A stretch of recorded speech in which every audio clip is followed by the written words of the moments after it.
Sur les fractions, nous allons voir quelques règles élémentaires. Nous avons ici, par exemple, A sur B plus C sur D.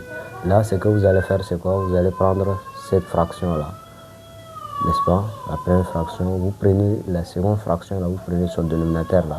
Vous multipliez au numérateur et au dénominateur. Plus, maintenant, la deuxième fraction, là, vous allez faire quoi ici?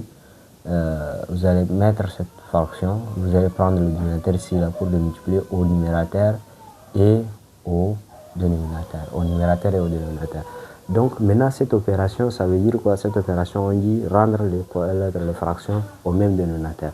Donc pour rendre ça, il faut prendre le dénominateur de l'autre pour le multiplier au numérateur et au dénominateur. C'est comme si on n'a rien changé, parce que par simplification, les deux partent, vous voyez, n'est-ce pas? Donc nous avons ici la permutation, c'est-à-dire quoi? La commutativité de la multiplication. Donc B fois D égale aussi à D fois B. Donc ce qui va nous dire quoi ici? Si nous avons les mêmes dénominateurs là, nous allons additionner les numérateurs entre eux. Vous allez additionner tout simplement les numérateurs entre eux, n'est-ce pas? Sur leur dénominateur commun qui est B fois D, vous voyez, n'est-ce pas? Donc un exemple palpable, nous avons 1 demi plus 3 cinquièmes. Donc on doit faire, s'il s'agit de respecter ça, on aura 1 fois 5, le tout sur 2 fois 5, plus nous allons avoir 3 fois 2, le tout sur 5 fois 2, vous voyez, n'est-ce pas? Donc ici nous allons avoir tout simplement quoi ici? Nous allons avoir tout simplement là, ça va nous donner, bon, on va faire ici, à la ligne, on aura 5, plus là nous allons avoir 6, le tout sur 5 fois 2 fois, tout ça fait 10, 10 partout, donc on va mettre 10.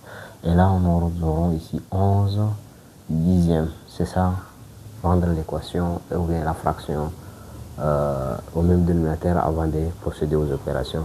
Mais lorsque vous avez par exemple ici 1 demi plus 3 demi, c'est-à-dire ils ont le même dénominateur, vous allez procéder directement à l'addition des numérateurs et mettre les dénominateurs communs. Et là vous aurez quoi ici? Vous allez avoir 4 sur D.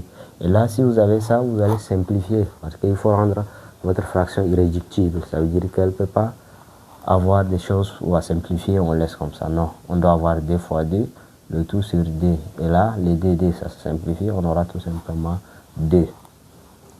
Donc, je profite pour dire ici, nous allons avoir D sur 1 et D sur 1 là. Lorsque vous avez, par exemple, de cette façon-là, ici, il est préférable de mettre tout simplement D. Parce que ça n'agit pas. Prendre un nombre divisé par 1, ça va revenir à ces nombres-là seulement. Vous allez avoir ces nombres-là seulement. Donc, nous avons ça. Et lorsque vous avez, par exemple, quoi? Lorsque vous avez le cas de produit A fois B fois C sur D.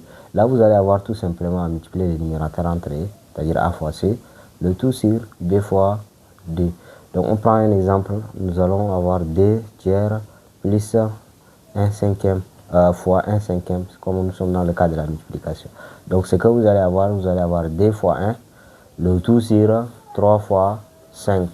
Ce qui vous donne ici D, n'est-ce pas? Parce que 1 est net pour la multiplication. Et là, vous aurez tout simplement sur 15. Donc, voilà comment faire le produit. S'il s'agit de la division, si vous avez une fraction divisée par une autre fraction, c'est sur D, ce que vous allez faire, c'est quoi? Vous allez mettre tout simplement la première fraction, celle qui est au numérateur là, multipliée par l'inverse de celle qui est au dénominateur. Quand on parle de l'inverse là, c'est-à-dire vous permettez le numérateur avec le dénominateur. Donc celui-là devient le numérateur et l'autre devient le dénominateur. Donc nous aurons ici l'inverse de C sur D, c'est D sur C. Et là, ça va vous donner tout simplement A fois 2, le tout sur B fois C. Donc, on prend un exemple, 1 demi, le tout sur 3 cinquièmes. Donc, vous allez avoir tout simplement 1 demi fois l'inverse de 3 cinquièmes là, qui va donner 5 tiers. Et là, vous aurez tout simplement 5, c'est-à-dire vous allez avoir 5 fois 1, 5, et 3 fois 2, ça va vous donner 6. Vous voyez, n'est-ce pas? Donc, voilà comment on fait le cas de la multiplication. Ici, je peux faire par exemple ça, le tout sur 1 quart. Vous avez vu ça, n'est-ce pas? Sur 1 quart. Donc ici, si on vous demande de faire là, qu'est-ce que vous allez faire? Vous allez toujours considérer la grande barre, c'est ce que je vais vous dire là. vous allez mettre la grande barre. 3, là, ça veut dire que c'est une fraction, mais le numérateur est 1. Le dénominateur est 1. Donc, vous mettez le 3 d'abord. Vous multipliez par l'inverse de ça. L'inverse de ça, c'est 4 sur 1. Et là, vous allez avoir tout simplement 4 fois 3, ça vous donne 12. 1, c'est notre pour la multiplication. Si vous avez compris, laissez-nous ça en commentaire. Si, par exemple, vous avez D, 1 tiers, le tout sur 4. Comment vous allez procéder? Vous allez avoir combien?